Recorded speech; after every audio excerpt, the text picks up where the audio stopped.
welcoming everyone in this conference for the great success.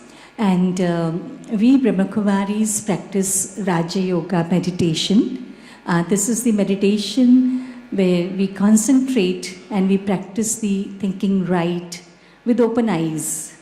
So I want to invite, whenever you have time, we are available during the conference timing. Whenever you have time, please visit our stall and have a very short 5 to 7 minutes meditation practice for peaceful and happy mind. Thank you. Om Shanti. Important part is cancer pain management. So in this panel, we will be discussing two cases, which will be, we try to cover the management of cancer pain, all aspects, include little bit of palliative care also. So I invite Dr. Shikhar Murray to present the first case, then we'll start the panel discussion. Thank you, Dr. Nishad. Good morning to all the members of the panel and the audience. I am Dr. Shikhar Moore. So today in this panel discussion on cancer pain, so whenever we talk about cancer pain, obviously we all know that it cannot be just pain. There is some overlap between the total pain concepts, palliative care, and the core pain concepts. So the approach and the principles of cancer pain management are definitely a little different from the other core areas of pain management. So cancer pain, as we all know, just 2 or 3 brief slides, it's a multifactorial in etiology, often caused due to direct invasion of local tissues by the tumor, or visceral obstruction, direct nerve compression or plexus invasion, metastasis to the bones. Then there is treatment-related adverse effects like post-chemotherapy, neuropathic pain, and also osteoradionecrosis post-radiotherapy. If we talk about the burden of cancer pain in India and globally, so the most recent publication we have on this is a meta-analysis that was published in 2023. So they have found that almost 40.2% of all the cancer pain is undertreated.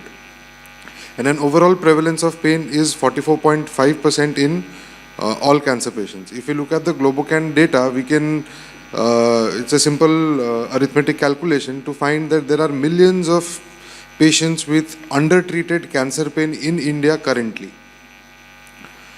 Compared to a previous meta-analysis, which was published by Vanden Werken et al.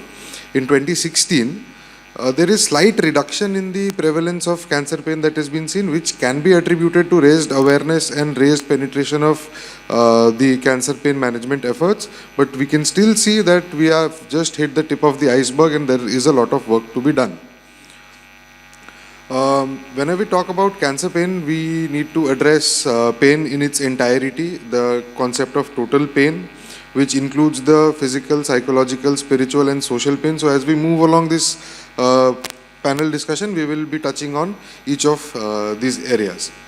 So to begin with the first case, the patient is a 78-year-old male who presented to the pain clinic of Tata Medical Center with a pain in the back region for 3 to 4 months. It was a vaguely localized pain. However, the patient says it is in the midline, in the middle of the back, of moderate to severe intensity with an NRS of 5/10 at rest, which increased significantly during weight bearing and changing of position even while lying down. The pain was dull, aching in character. There was no apparent radiation to the lower limbs or no distal neurological deficits or signs and symptoms. The patient was a known case of metastatic adenocarcinoma of the lung. He is hypertensive and diabetic, which are well controlled with medications. The patient is aware of his diagnosis and his current prognosis. The only wishes that the patient has is to not be dependent on family members or caregivers for his general day-to-day activities and does not want to be bedridden. He wants to be as ambulatory as possible for the remainder of his life. So he was initially diagnosed with CA lung in March of 2022 when he was evaluated for symptoms of chronic cough, weight loss and backache. So a CT chest and abdomen was done, which revealed a heterogeneous mass in the left middle zone of the left lung. There was also, in the picture on the left, you can see, on my left, you can see, there is also a mass lesion in the D12, near D12 vertebral area. The patient was also found to have space-occupying lesion in the left ilial bone with a little bit of a soft tissue component. Since that was the most easily accessible area, a CT-guided biopsy was done, and it was found to be adenocarcinoma, which was positive for EGFR but negative for ALK. So the patient was started on dacomitinib in April of 2022, and because of his advanced age and poor physical status, he was not offered upfront chemotherapy to begin with. The patient had stable disease till March of 23, when he started developing progressive symptoms and the disease progressed. At that point of time, he was evaluated for systemic chemotherapy, and the patient completed 6 cycles of carboplatin and paclitaxel-based chemotherapy till July of 23. Again, for 3 or 4 months, the patient had stable disease until October, and when the back pain started worsening. The patient again was re-evaluated with imaging. He was found to have progressive disease. He was started on palliative chemo with single agent permetrexate, which was stopped after 2 cycles due to high-grade toxicities. So he first visited the pain clinic in October of 2023 with, after the chemo, the palliative chemo started having high-grade toxicity. He complained of severe pain in the middle of the back, which was unrelieved by tapentadol 300 milligram per day, along with steroids and zoledronic acid that was prescribed by the primary treating team, after which he had been referred to our pain clinic. Now, considering his frail status and advanced age, we needed a steroid that would, give an opioid that would give a certain sense of safety and reduce the adverse effects. So we started him on sublingual buprenorphine tablets, 600 microgram per day in 3 divided doses. Over the next few weeks, the dose had to be titrated up to 1200 microgram per day. The patient also received palliative radiation to the painful bony lesions, and with that he had good pain relief with a resting pain of less than 3/10 and of around 3 to 4/10 on standing and walking. The patient was overall satisfied with the pain management that he got. Again, in on January 10, 2024, he presented to the pain clinic with acute severe pain in the left hip area, which was 10 on 10 on movement, unrelieved with the maximum dosage of sublingual buprenorphine, after which he was started on morphine 10 milligram 4th hourly and a short course of steroid. Now, since this was a new onset of pain in a new area of the body, the patient was re-evaluated with a CT thorax and abdomen to see the disease condition. So we found that the initial bony metastasis that the patient had in the left ilium, the patient had developed extensive soft tissue component around it and also a comminuted fracture of the left ilium, which was the source of the patient's pain. Initially with morphine, he had good analgesia and at rest, and moderate to severe pain was persistent on weight bearing. And orthopedic consultation was also done, who again conservative management was advised due to the poor performance status and frailty of the patient. As we tried to increase the morphine dosage, the patient started complaining of drowsiness at rest, however, and constipation. However, the incidental pain related to movement and weight bearing persisted. Now, this becomes a very difficult situation to manage, wherein the patient is pain-free at rest and the pain only comes when he is trying to mobilize or carry out his activities of daily living. So, to manage this situation, we changed the patient's morphine prescription to 60 mg of controlled released morphine round the clock to take care of any background pain that he had, and we advised him 10 mg of immediate release morphine 20 to 30 minutes before any weight bearing or any other activity. Over the next 3 or 4 weeks, the patient had good improvement in his pain scores, was able to carry out activities of daily living. However, it was evident that this fracture of the ilium and the pain in the hip area had significantly reduced the patient's overall quality of life. So to hand over the further discussion, I would hand it over to Dr. Nishad. Thanks, Dr. Shikhar. So we have a case of 78-year-old male who is a known case of CA metastatic CA lung with pelvic mets, and he is unable to walk because of pain. So we'll directly go to the discussion. Sarita ma'am, how to address a total pain in such scenario in this case?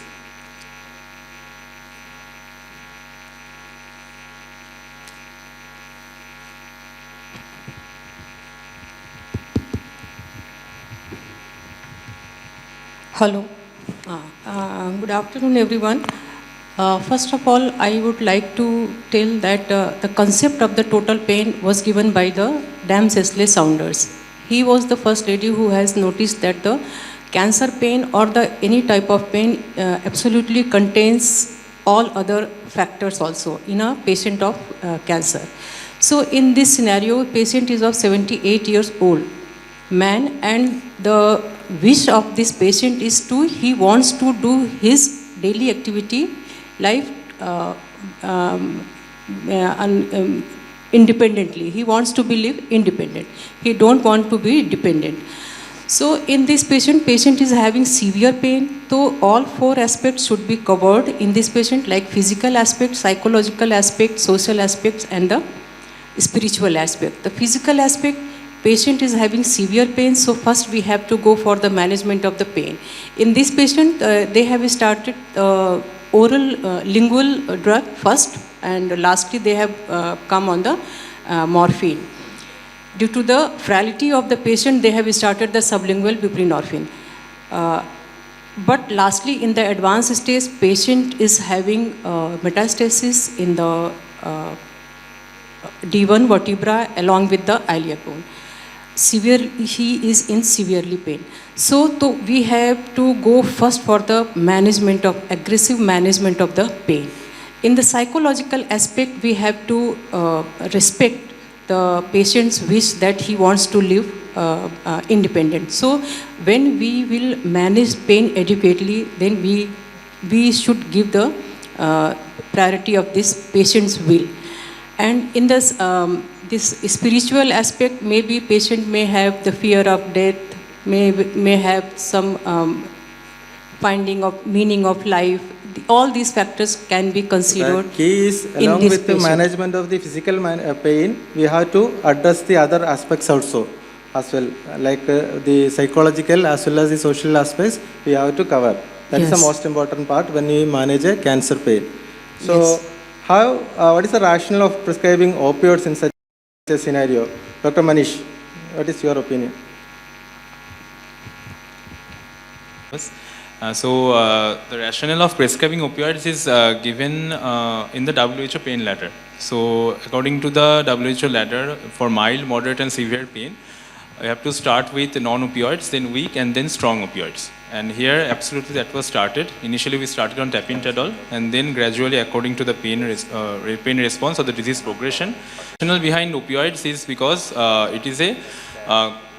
it acts through the mu receptors and the mu kappa and delta receptors, mostly mu receptors, and reduces mostly the nociceptive part of the cancer pain and partly neuropathic, not much in neuropathic pain, but it mostly acts through the mu opioid receptors present in the substantia gelatinosa in the dorsal horn and in the periaqueductal gray nucleus in the rostral ventromedial medulla. And in those areas, it activates the descending pain modulation pathway and inhibits the ascending pathway. And thus we actually give opioids for cancer pain and according to the ladder. Okay. So that means cancer pain management, and it is because we have to continue this pain management till most of the time till the end of the life of the patient. So we can titrate it and we can gradually increase the dose and we can change between the opioids as well. So, but the problem is when you start the opioids, when you tell the patient that we are starting the morphine, then they will ask, why morphine? Is this my end of life? there will be a lot of issues with when you prescribe analgesics to the patient. So they will be sometimes reluctant. So what are the barriers which usually we face while managing cancer pain in a scenario? Dr. Rudrani. Be in different level, at the level of the patient, at the level of the physician. So first barrier, I will definitely tell it will be the patient, at the level of the patient. Patients, basically cancer patients also thinks that probably the suffering is inevitable. And if I had cancer, probably pain will not be cured, because the society has probably given that message to the patients. I can share a small story.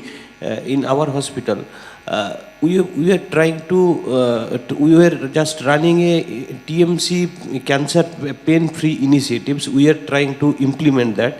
So after in that initiative, some sisters are assigned to ask the pain score of the patients before the patients visit to the physician, the primary team or the pain clinic. So after few days they came to us, all those sisters or nursing staffs, that, sir, whenever we ask patients about the pain, they are very reluctant, because they just want the disease to be cured, and they tell that pain to hobe, pain hoga hi, to aap usko bare mein chhod do. So that is the level of the patient. Besides the primary team, there is the primary team who are continuously thinking about curing the disease. They often miss, or they often give importance, they give less importance of those symptoms. Besides that, the assessment of the pain, many physicians, those who are not treating pain, be it a medical oncologist, be it a radiation oncologist, they don't really try to or want to assess the pain. The psyche behind that is probably they are thinking so much about the disease specific treatment, they probably forget those things. And the last is the barrier at the level of the administration. So there are different problems in procuring opioids in different hospitals. Also, you have to make the administrative people understand that what is the importance of setting up a pain clinic in a cancer hospital. So that is also a barrier. So these three types of barrier we definitely face. We have to educate the patient, the doctor, as well as the pain management as well. So in this scenario, in this case scenario, the patient mainly having the bone pain. So we have a pelvic pain, meds with a severe bone pain.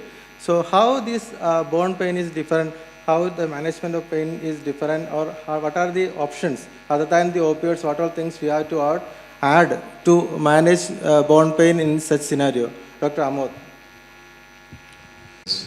Like in this case, it's an important part of weight bearing. So when you are going about your normal life, when you are mobilizing for everything from going to the loo to the kitchen, you are weight bearing, and that's when it's not stable, it's going to hurt. The periosteum, the bone, it's going to be, and the stretching of the muscles around and the tearing, all of those are going to hurt.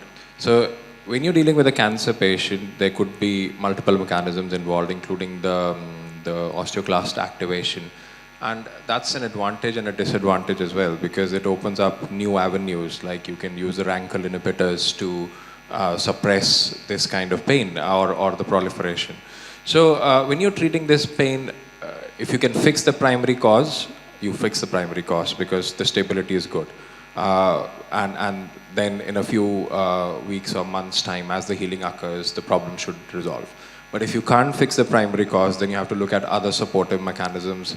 We've already talked about opioids and the painkillers. But apart from that, what is often not looked at is or not addressed equally is the social support or the aids which one can use. Diving deep into the history as to what is the kind of mobility the person requires, what is his daily, for all the problem would be getting up from the toilet seat, and a simple modification at that point can really change the way a patient feels. So it's not just about dealing with the bone pain, but what's causing the bone pain, how to address the primary mechanism. What are the other agents we can add, like other than the opioids, what are the other? Arachidonic acid of the same pathway. rankle agents I just talked about, and strong painkillers like opioids are there. Biphosphonates have been far superseded by denosumab and rankle agents, which we have more access to these days. So that's primarily how we would go about. Dr. Manish, can you... Sorry, one more thing which I would like to say, often ignored is the concept that the neuropathic agents can also be helpful, and there may be a neuropathic element to this as well. So that's something we need to consider as well. Sure. So, Dr. Manish, So the bone modifying agents we can use are bisphosphonates and rankle inhibitors. So bisphosphonates, we have alendronate, zoledronic acid, and pamindronate. And we commonly use for bone pain, the palliative radiotherapy is commonly used. It might be out of the particular question, but other than palliative radiotherapy, we can use zoledronic acid, and we give it at 4 milligrams in 100 ml saline over a period of 1 or 2 hours. And obviously we have to check the creatinine, the calcium, before actually administering the zoledronic acid. And other than in patients with contraindications with zoledronic acid, we can think about denosumab, which is a rankle inhibitor, which will prevent the osteoclast maturation and progression by binding to the rank ligand. And it is a costly medicine. It comes around in 60, 90, and 120 milligrams, and taken every month to every 3 months to control the bone pain. And there is a newer agent which was discussed for anti-nerve growth factor, which is tenizumab, but due to the cost issues, it didn't come into the market and in India. But it also prevents the prevents the nerve growth factor and inhibits the increased new nerve formation, which happens in the periosteum in case of metastatic bone pain. Thank you. So, if issues like a patient is having chest pain, CA lung with the chest pain, which was actually without any rib metastasis or without anything, the patient is having severe lung related, like visceral type of pain in the chest.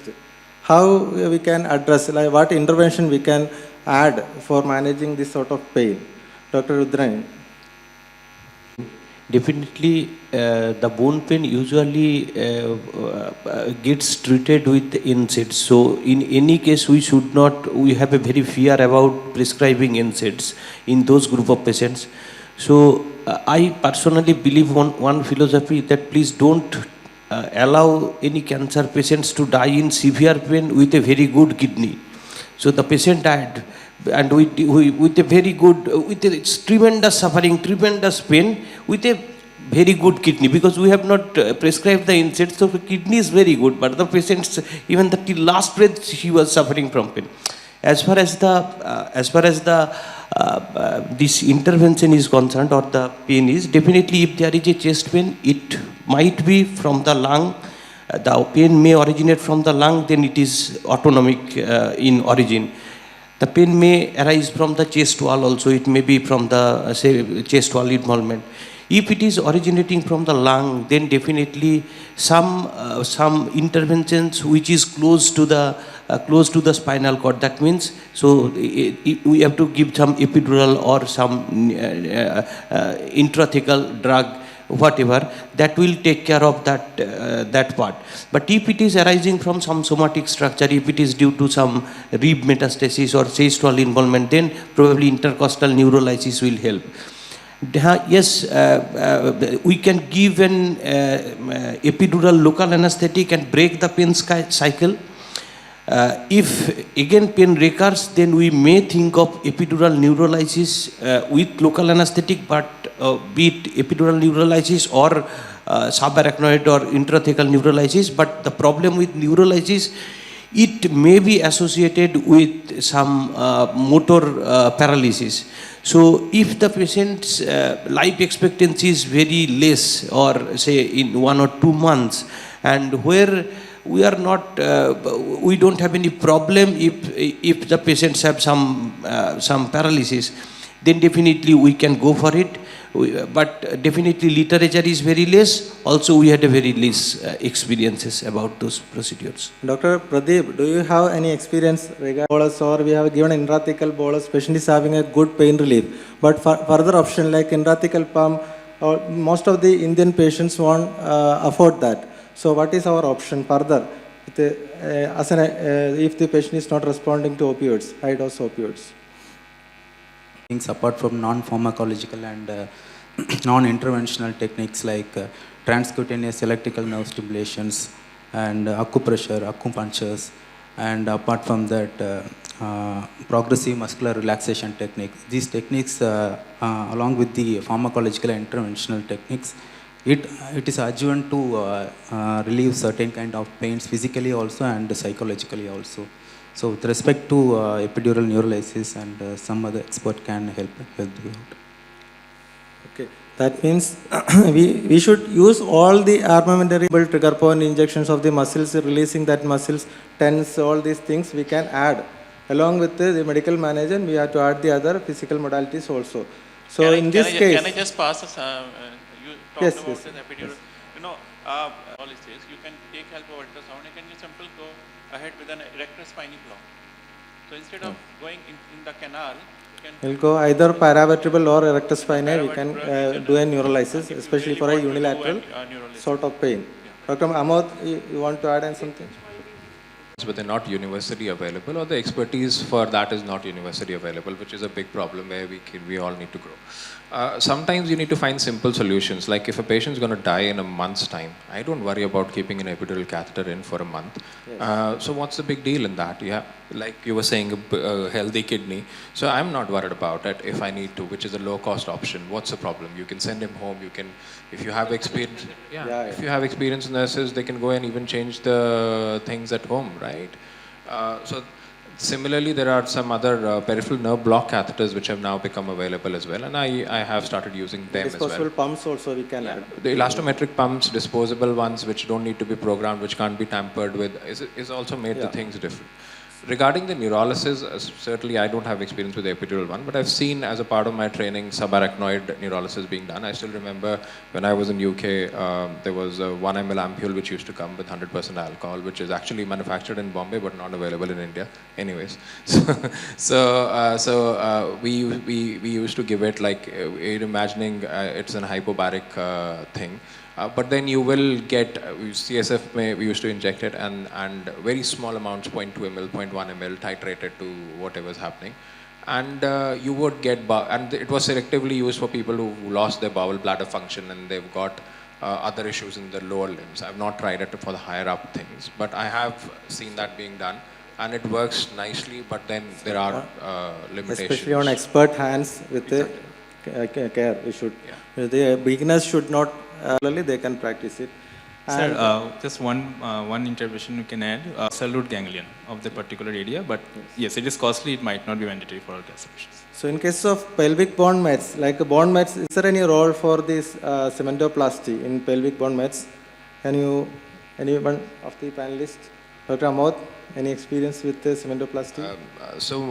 I've realized this pelvic pain, any procedure is, the pelvic bones, any procedure or reconstruction is very specialist. If you go and look for orthopedic people, especially with the images you showed, it's not very easy to find people who will be willing to even touch the patient. And the reconstruction involves, having personally seen some of my friends go through it, reconstruction involves a big ordeal. In Delhi, I know of only 2 or 3 people who do that, and 2 of them work at AIIMS.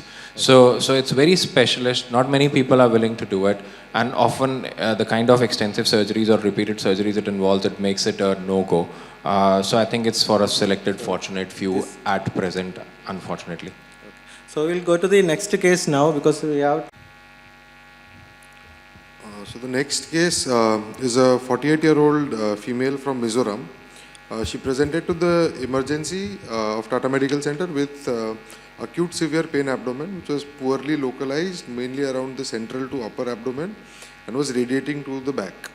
The NRS was 10/10, and the average NRS in the last 24 hours was 7/10. It was associated with multiple episodes of vomiting. The patient had minimal to partial relief with tapentadol 400 milligram per day since the last 2-3 days. The patient is a known case of CA pancreas with liver metastasis and is undergoing palliative chemotherapy with gemcitabine and nab-paclitaxel. The patient was initially diagnosed in January 2023 after complaints of pain abdomen, loss of appetite and loss of weight. Was found to have an hemoglobin of 6.8. A colonoscopy was done which showed an exophytic mass in the splenic flexure of colon. It was followed by a CT abdomen which showed a 4 into 6 centimeter mass in the tail of pancreas with local extension to the splenic flexure of the colon and multiple liver metastases. Biopsy was taken during the colonoscopy, which came out to be adenocarcinoma. She was started on PAL chemo considering the stage of the disease. This was first seen by the pain team in the emergency when she had presented to the emergency of March of 2023 after a second chemo cycle. The patient was admitted under the pain team for IV analgesic titration. We achieved an NRS of 3/10 with morphine 1.5 mg per kg per hour intravenous. An early intervention with bilateral splanchnic plexus neurolysis was done, and following which the patient was discharged with oral morphine of 60 mg per day plus minus SOS dosage and adjuvants. The patient had stable pain over the next few weeks with oral morphine of 90 mg per day. Then again in July of 23, the patient presented with suboptimal analgesia. There is a new onset of pain in hands and feet. A tingling numbness and burning sensation was reported by the patient. The morphine was increased to 120 mg per day, and a short course of steroid along with increase in the dose of gabapentin and addition of duloxetine was done. After 2 weeks, the patient again started complaining of severe constipation, and the patient had not passed stool in last 4 days despite multiple laxatives, and also the patient complained of pruritus. So it was evident that she had high-grade toxicity, high-grade side effects to the morphine 120 mg per day. So patient was rotated to transdermal fentanyl at 50 microgram per hour, and it was increased to 75 microgram per hour in the next 2 weeks.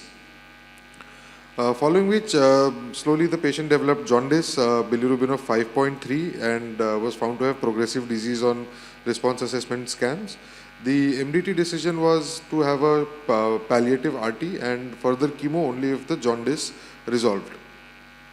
The patient relatives had financial constraints. They had been living away from home for over 6 months now.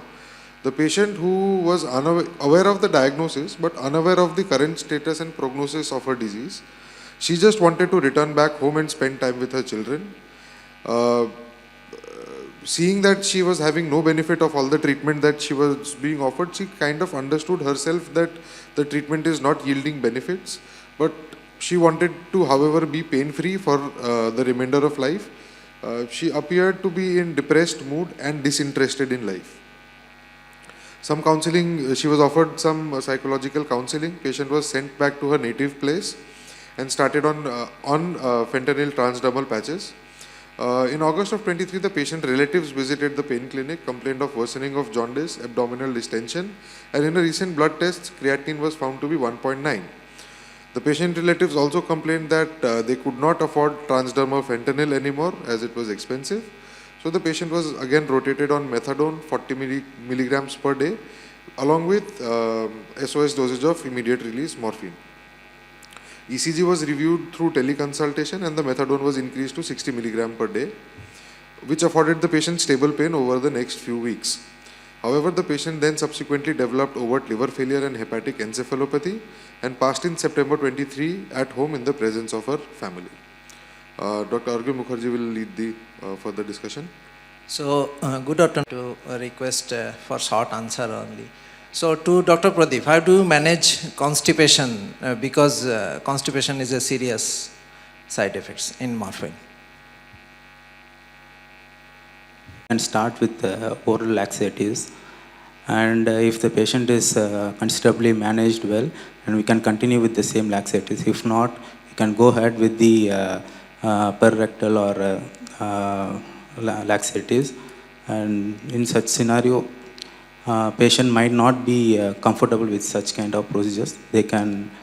Yes, I mean oral laxative when it is not working, where some stimulant laxative and some stimulant to parectal. Yes, sir. Okay. So coming to Active life, walking, that will correct. also help in. So that means three things. One is adequate water, their good food habit, and laxative.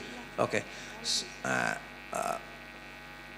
So coming to how do you rotate opioids in Indian scenario? This question to Dr. Manish, because we have actually not only lack of morphine, but also the other opioids are also lacking in India. How do you rotate opioids? So this patient, I can take an example here. We have started morphine on 60 milligram per day when after the IV and after the injection is given on the oral, then 90, then 120 milligrams. So from there we have transferred to fentanyl patch. So it's a ratio of 2.4. So when we divide the morphine dose by 2.4, we get the exact patch. There is a fentanyl patch per hour dose. So 120 by 2.4 comes around 50. So 50 microgram per hour was started. Then accordingly it was increased to 75 microgram per hour. And if we convert to morphine, the 75 becomes 180 milligrams of morphine.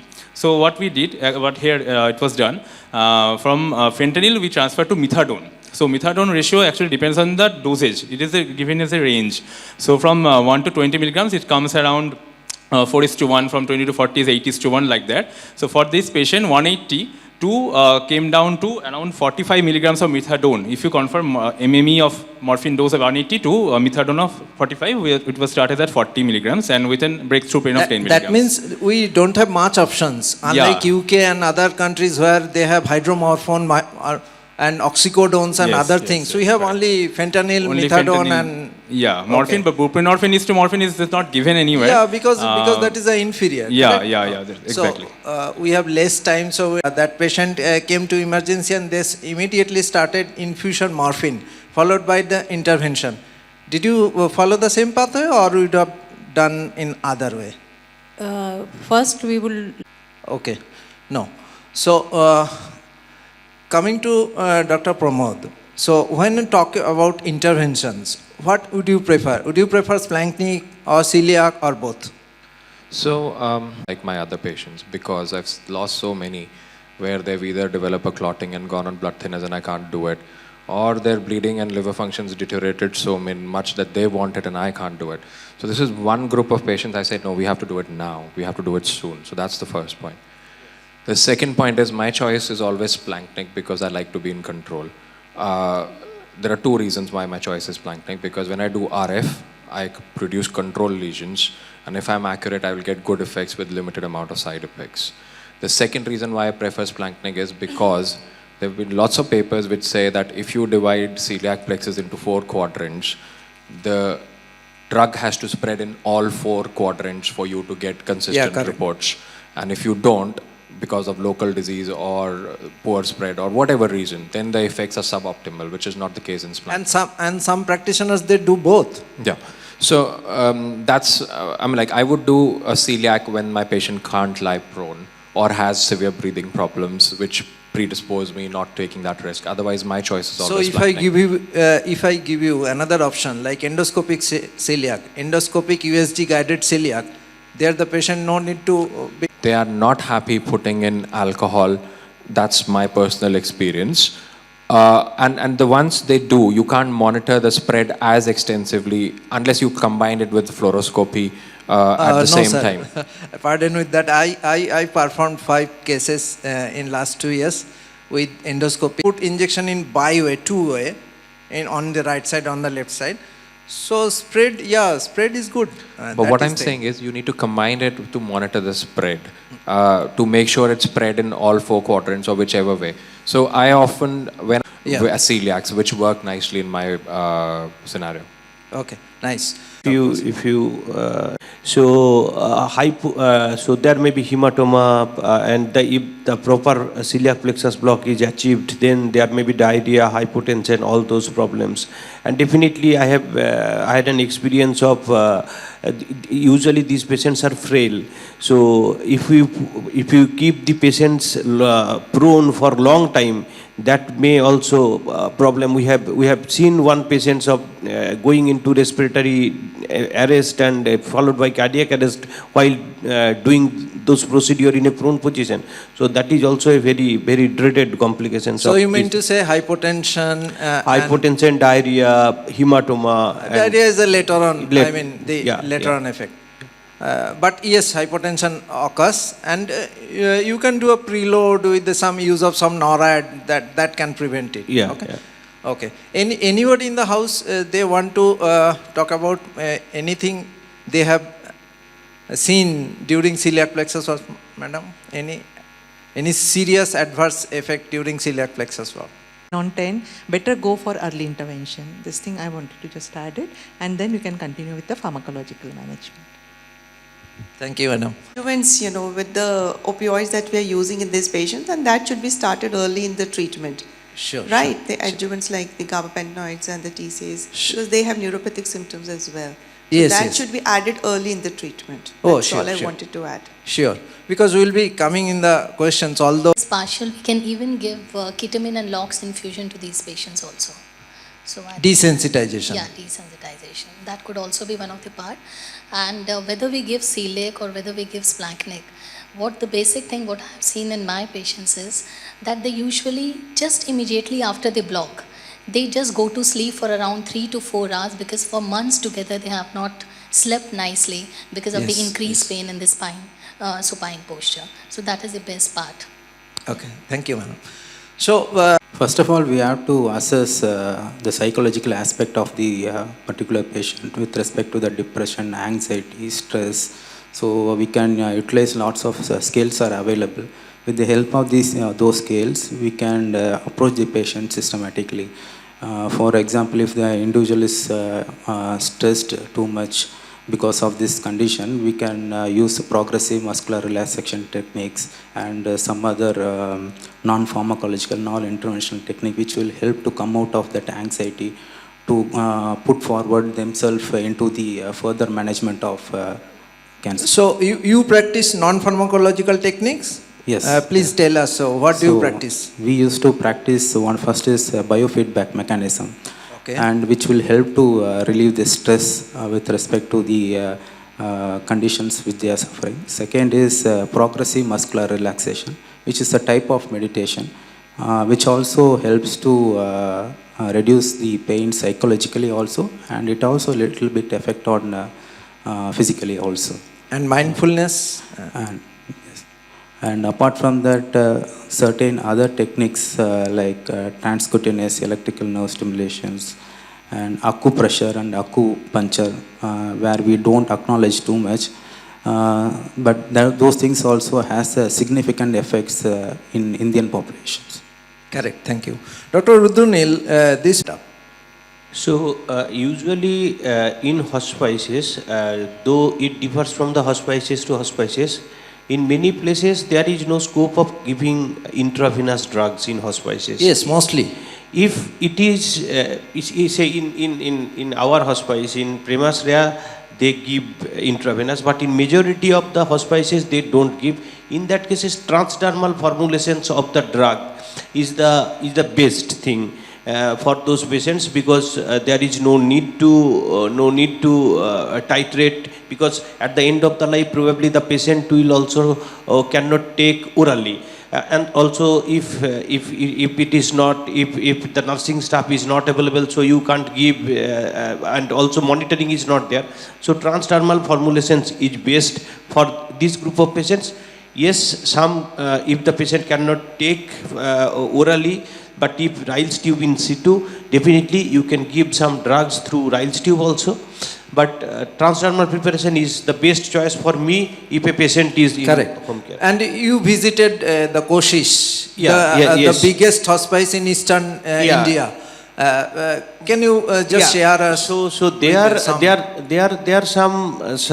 some people in some hospices, they make some cocktails. Say make some cocktails with say, I don't tell the morphine, but say they give pentazocine, they give midazolam, and every ketamine also. They have every hospices have their different cocktails, and they usually make it in a say 20 ml syringe and give the patient relatives and ask them to inject subcutaneously after a certain durations. But you have to titrate the drug very well, and you have to know the pharmacology of that drug. So you may tell that this is unethical, this has many side effects can happen, definitely, but yes, at the end of the day, it is all to reduce the suffering of the patient at the end of the life.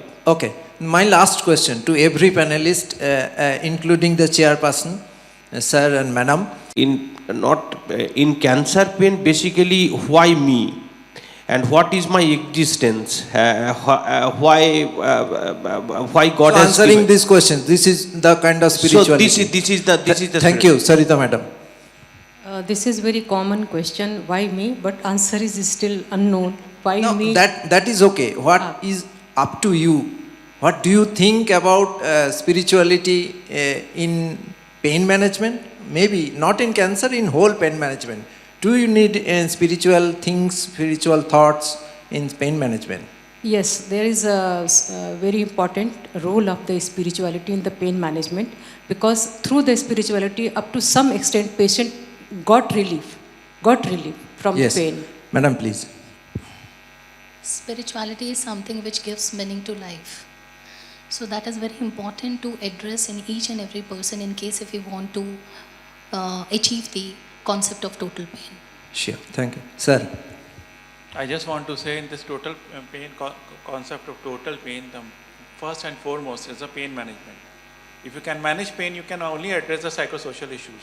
The spirituality is definitely important. There's a power. Everyone believes in it, right? But the pain management is first and foremost responsibility, and that is what is patient is required to manage rest of the. So relieving his pain is the highest kind of spirituality for a pain physician. That's what I believe. Thank you. Next, ma'am. Spirituality brings balance in life. So the patient who is having a biological disease, at some point of time, he knows that he has something, an end coming to it.